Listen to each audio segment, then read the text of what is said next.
특별 새벽 기도회 둘째 주 넷째 날입니다.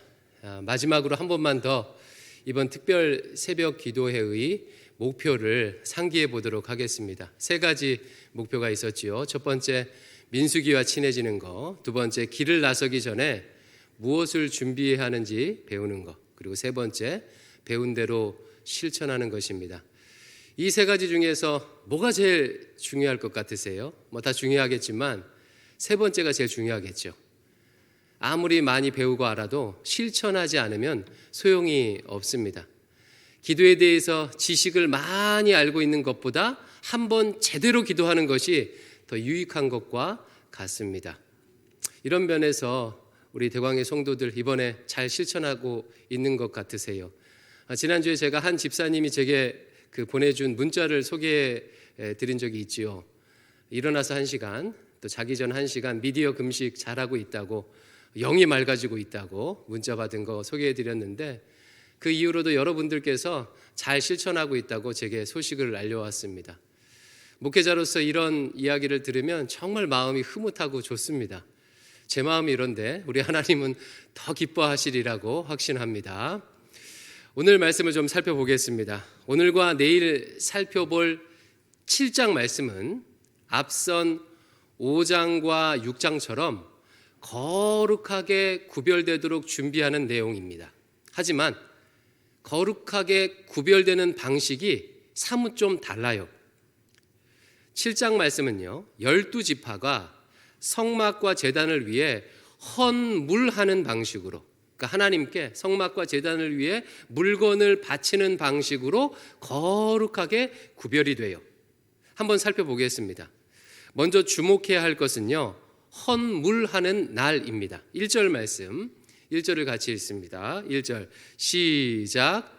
모세가 장막 세우기를 끝내고 그것에 기름을 발라 거룩하게 구별하고 또 그 모든 기구와 제단과 그 모든 기물에 기름을 발라 거룩히 구별한 날에, 이 날에 헌물하는 내용이에요. 어떤 날에 벌어진 일이냐면 모세가 성막 세우기를 마친 날입니다.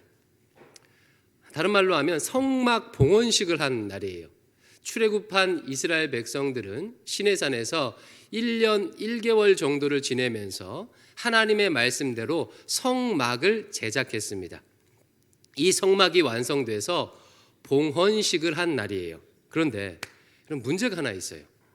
성막 봉헌식은요, 민수기 인구조사가 시작되기 한 달 전에 일어난 일입니다. 그러니까 민수기 7장 말씀은요, 1장부터 6장까지 나온 사건들보다 한 달 전에 있었던 사건을 기록한 거예요. 시간이 갑자기 과거가 된 거죠. 여러분, 성경을 읽고 해석할 때 이 부분을 염두에 두시면 좋습니다. 성경의 이야기들은요, 전체적으로는 시간 순서를 따라가지만 세밀한 내용에 있어서는 본문의 메시지를, 본문의 주제를 잘 드러내기 위해서 시간 순서를 바꿔서 기록하는 경우가 매우 많습니다. 어제 우리가 수요예배 때 봤던 예레미야 말씀도 마찬가지였어요. 시간 순서를 바꾸는 경우가 많이 있어요. 오늘 본문도 마찬가지예요. 본문이 드러내고자 하는 메시지에 충실하기 위해서 시간의 순서를 바꿔 기록하고 있어요. 그러면 어떤 메시지에 충실하려고 한 달 전 이야기를 여기에 배치했을까요? 그 이유는요, 이스라엘의 준비 과정의 순서를요 맞추기 위해서예요. 도표를 보면 이해하기 쉽습니다. 도표 1번을 한번 띄워주십시오. 제가 굳이 이걸 하는 이유는 앞서 배운 것을 한번 좀 기억하고 정리하기 위해서예요. 자, 1장부터 4장까지는 어떤 내용이었습니까? 인구를 계수하고 진 편성해서 준비했지요.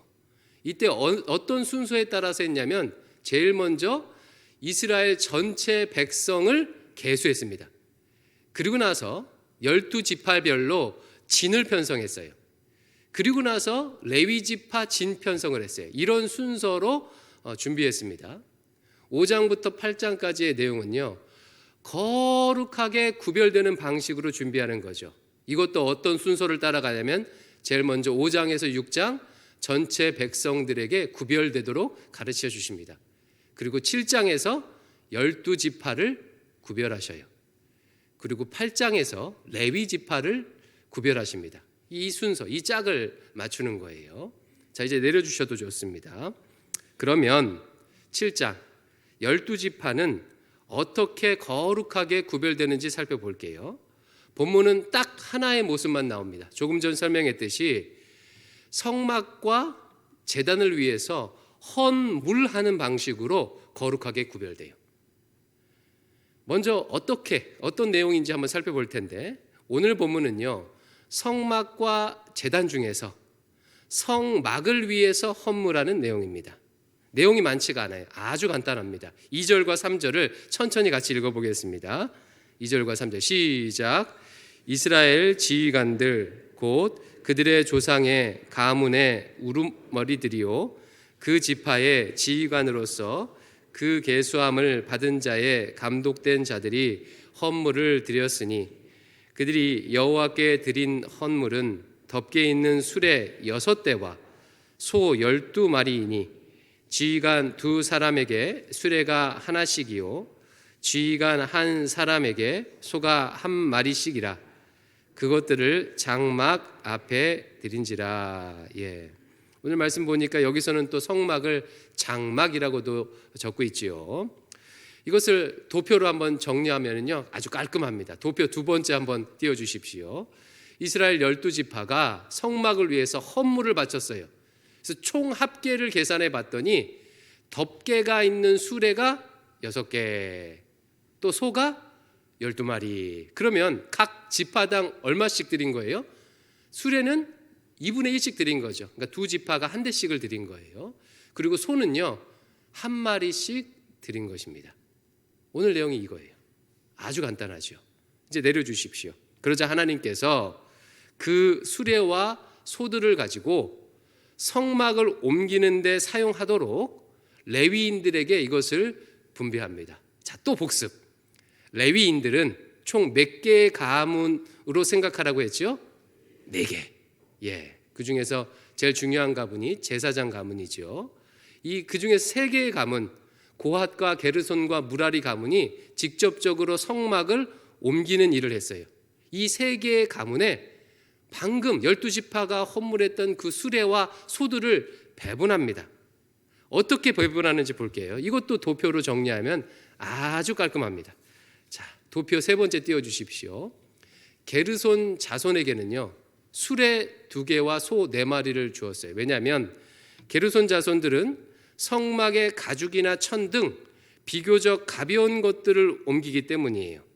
반면에 무거운 기둥이나 받침, 널판지를 옮겨야 하는 무라리 자손에게는 그것보다 많게 2배를 줬죠. 수레 4개와 소 8마리를 주셨어요. 그러니까 수레 1개당 소 2마리가 끄는 게 되겠지요. 근데 고라 자손을 한번 보세요. 고라 자손은 몇 개를 줬습니까? 0개. 왜 그랬을까요? 성소 안에 물건을 옮겨야 하는 고라 자손들에게는 주지 않았어요. 성소의 물건들은요 채에 꿰어서 직접 손으로 들고 옮겨야 하기 때문입니다. 이제 내려주십시오. 나중에 사무엘하 6장에 보면요 다윗이 이 언약궤를 다윗성으로 옮기는 장면이 나옵니다. 우리가 작년에 봤는데 기억이 나시죠? 이때 채에 꿰어서 언약궤를 채에 꿰어서 직접 손으로 옮겨야 되는데 어디다 옮기냐면 수레에 실어서 옮깁니다. 그러다가 큰 봉변을 당하게 돼요. 이 규례를 어긴 것입니다. 자, 그러면 오늘 설교에서 제일 중요한 질문. 여러분, 성막을 위해서 12지파가 이렇게 수레나 소를 헌물하는 것이 왜 12지파가 거룩하게 구별되는 일이 될까요? 헌물하는 게 왜 거룩하게 구별되는 일이 될까요? 이것을 분명히 알기 위해서는 이스라엘이 애굽에서 했던 일을 떠올려 보면 됩니다. 이스라엘은 애굽에 있을 때 주로 어떤 일을 했냐면 애굽의 노예로 있으면서요 바로의 신상과 바로의 궁궐과 바로의 신전들, 애굽의 신전들을 짓는 일을 했습니다. 벽돌을 구우면서요. 바로와 애굽의 신들을 위해서 열심히 벽돌을 굽고 열심히 노동을 하며 열심히 헌신을 한 거예요. 애굽에 있을 때 이스라엘의 헌신과 헌물의 대상은 바로와 애굽의 신들이었어요. 그러다가 이제 여호와 하나님의 성막을 만들고 하나님의 성막을 위해서 헌물을 하는 것입니다. 애굽의 신들을 향한 헌신에서 이제 거룩하게 구별이 되어서 하나님을 향한 헌신으로 방향을 바꾼 거예요. 성막을 위한 헌물이 거룩하게 구별되는 일인 이유가 여기에 있는 거예요. 이해가 이제 되시죠? 우상에 불과한 신들에게 헌신하던 삶에서 영원한 하나님을 향한 헌신으로 인생의 목적과 방향을 바꾼 것입니다. 근데 방향만 바꾸었는데 엄청난 차이가 나타나죠. 애굽에서 바로와 애굽의 신들에게 헌신하는 삶은 노예의 삶이에요. 그리고 그 길의 끝에는 결국 죽음이 기다리고 있습니다. 반대로 하나님을 향한 헌신은요, 자유민의 삶이고 가나안 땅을 향해 가는 삶이에요. 여러분, 우리의 인생도 마찬가지 아니겠습니까? 예수 그리스도를 믿고 하나님의 백성이 되었다는 것은 예수 믿기 전에 썩어질 것들을 위해서 헌물하던 사람이 이제는 영원하신 하나님 나라를 위해 헌신하는 사람으로 바뀌었다는 것을 의미합니다. 그리고 이 방향의 전환은 우리의 인생을 부조리에서, 모순에서 영원히 가치 있는 삶으로 바꾸어 놓습니다. 여러분, 보통 예수님 안 믿는 사람들은 어디에 헌신하고 무엇을 위해 재정과 시간을 보통 드립니까? 보통은요, 내 육신의 행복을 위해서, 보통 행복 위해서 살아요. 행복을 위해서 헌신하고 내 육신의 만족을 위해서 재정을 드리지요. 그럼 한 번 더 생각해 보십시오. 우리 육신은 언제 만족하고 언제 행복하지요? 남과 비교했을 때, 혹은 남처럼 좋은 차 타고 좋은 음식 먹고 좋은 집을 가지고 좀 더 높은 자리에 올라가게 되면, 즉 더 많이 소유하게 되면, 아니 남과 그래도 남하고 비슷하게 소유하게 되면 그때서야 행복하게 느끼는 거예요. 행복하고 만족해요.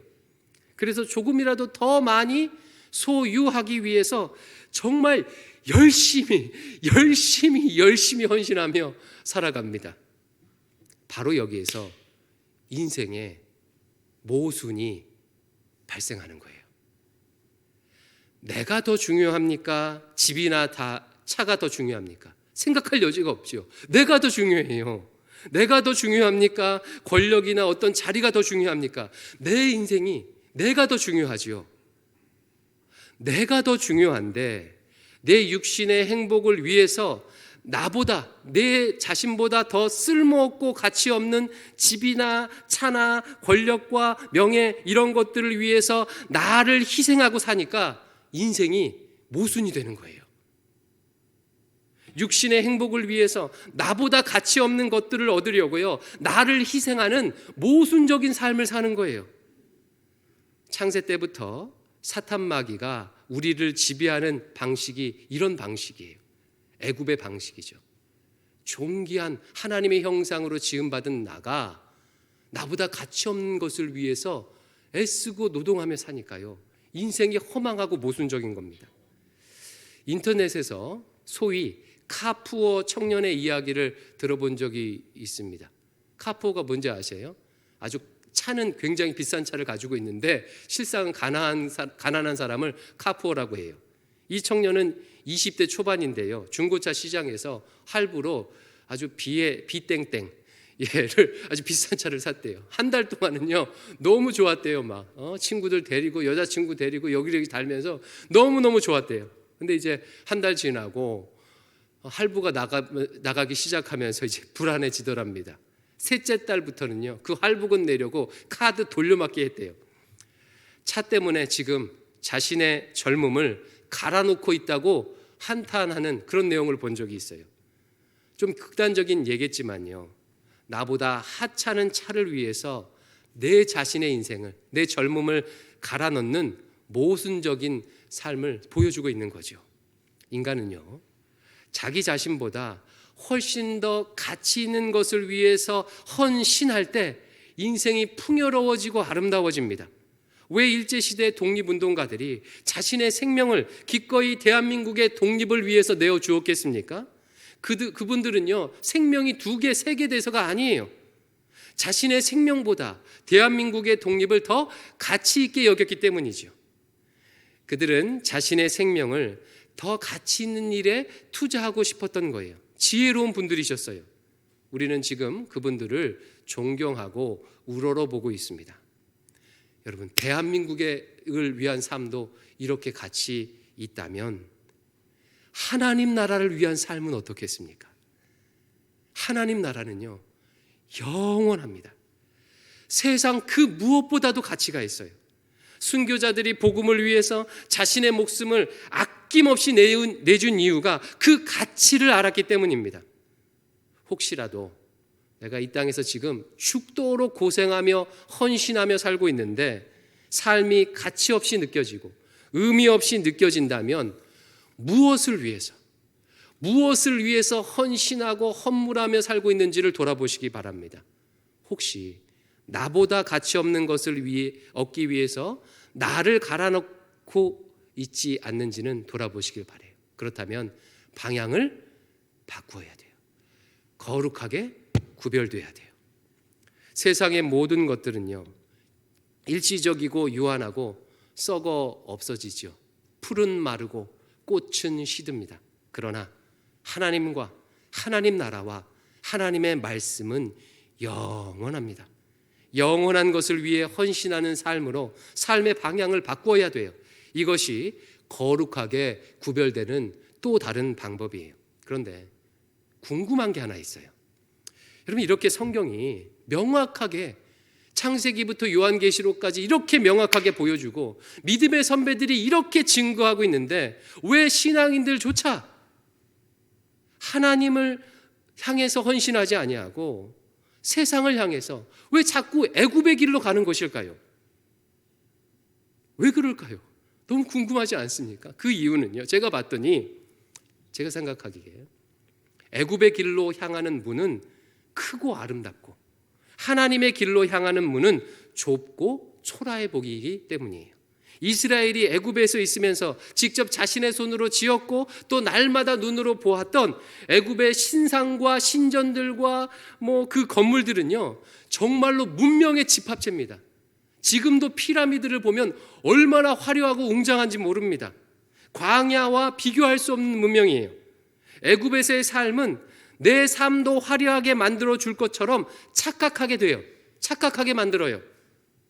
롯데월드 타워 꼭대기에 펜트하우스에 살게 되면 세상이 다 내 것이 될 것 같고 그 집에 살면 사람들이 다 우러러 볼 것 같고 화려한 쇼핑몰과 세련된 문명의 이기들은 내가 그것을 얻기만 하면 내 삶도 반짝반짝 빛나고 화려하게 될 것처럼 착각하게 만듭니다. 그 문명 안에 있는 것만으로도 내가 뭔가 된 것 같이 그렇게 여겨지게 돼요. 반면에 하나님의 성막은요, 보잘것없고 초라해요. 성막은요, 가죽으로 덮여있는 하찮은 장막 나부랭이에요. 장막, 텐트 나부랭이입니다. 그러다 보니까 성막을 위해 헌물하는 삶은요, 그 길로 가면 고생하고 내 인생이 구질구질하게 될 것처럼 그렇게 여겨지는 거예요.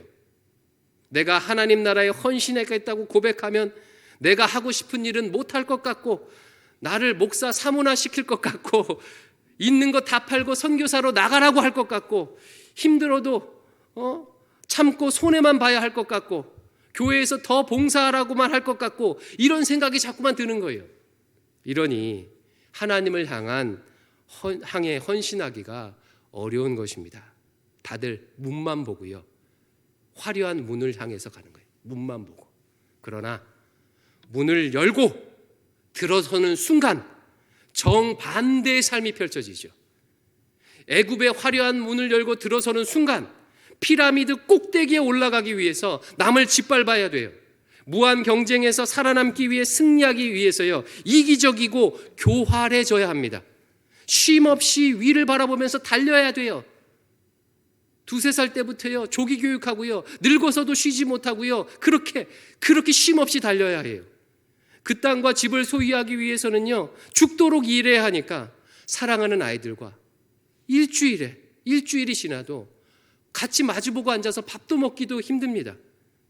아내의 젊음, 남편의 젊음조차 서로 누리지 못해요. 어느 틈에 보니 상대가 늙어 있어요. 일주일에 1시간 배우자의 눈빛을 보면서 이야기조차 나누기가 어렵습니다. 남과 비교하면서 이게 없네, 저게 없네, 여기 못 갔네, 여기 못 갔네, 불평하고 위축돼요. 경기가 어려워진다고 하는데 올해도 주식을 또 까먹으면 어떻게 하나 걱정하게 됩니다. 문은 넓고 화려해 보이지만 막상 들어가 보면요, 온갖 시궁창 냄새가 나는 똥길을 걷게 되는 거예요. 반면에 좁은 문으로 들어갈 때는요, 움크려야 하니까 많은 것을 포기하는 것 같지만 그 이후에는 은혜의 길이 펼쳐져요. 미래에 대해서 불안할 필요가 없습니다. 여러분, 신자는요, 미래에 대해서 불안할 필요가 없어요. 하나님께서 혼자 살라고 하면 어떻게 하면 돼요? 혼자 살면 되잖아요. 혼자 살면서 옆에 있는 이웃과 베풀고 나누고 사랑하며 살면 돼요. 배우자 주고 자식 주시면요, 같이 사랑하면서 하나님 뜻대로 키우며 살면 돼요. 신내동에 있으라고 하면 신내동에 있고, 좀 다른 데 가서 살아라 그러면 하나님이 그렇게 하라면 다른 데 가면 돼요. 네 인생 여기까지다라고 하면요, 깔끔하게 마무리 잘하고 천국 가면 돼요. 좀 더 살으라고 하시면 더 살면서 사랑하며 살면 됩니다. 미래가 어떻게 될지 걱정할 필요가 없습니다. 현재도 마찬가지 아닙니까? 때마다 시마다 돕는 은혜를 베풀어 주셔요. 만나와 메추라기를 내려주시고 반석에서 물을 내서 마시게 하십니다. 어제 본 제사장 축복처럼 하나님께서 지켜주시고 은혜를 베풀어 주시고 평강을 주십니다. 내가 영끌에서 먹게 되면요, 내가 노력해서 얻은 것이니 감사가 작을 수밖에 없지요. 은혜로 얻게 되면 비록 적게 먹어도 감사합니다. 감사하는 삶을 살게 돼요. 무엇보다 아무것도 아닌 나를 통해서 하나님 나라를 이루셔요. 나를 통해 우상 숭배하는 가정을 예수 믿는 가정으로 만드시고, 유한한 피조물인 나를 통해서 죽어가는 영혼들을 살리시고, 보잘것없는 나를 통해서 주님의 몸된 교회를 세우시고, 영원한 하나님 나라를요, 이 아무것도 아닌 나를 통해서, 나의 기도를 통해서요, 그 하나님 나라를 이루셔요. 올 한 해 무엇을 위해서 헌신하고 헌물하시겠습니까? 우리 인생의 모순적인 이유는 열심히 안 살아서가 아닙니다. 방향이 잘못돼서예요. 가치 없는 것을 위해 죽도록 고생하지 말고 여호와의 성막, 즉 영원한 하나님 나라를 위해 헌신하는 삶을 사시기 바랍니다. 이와 같은 방식으로 거룩하게 구별되시기를 주님의 이름으로 축원드립니다.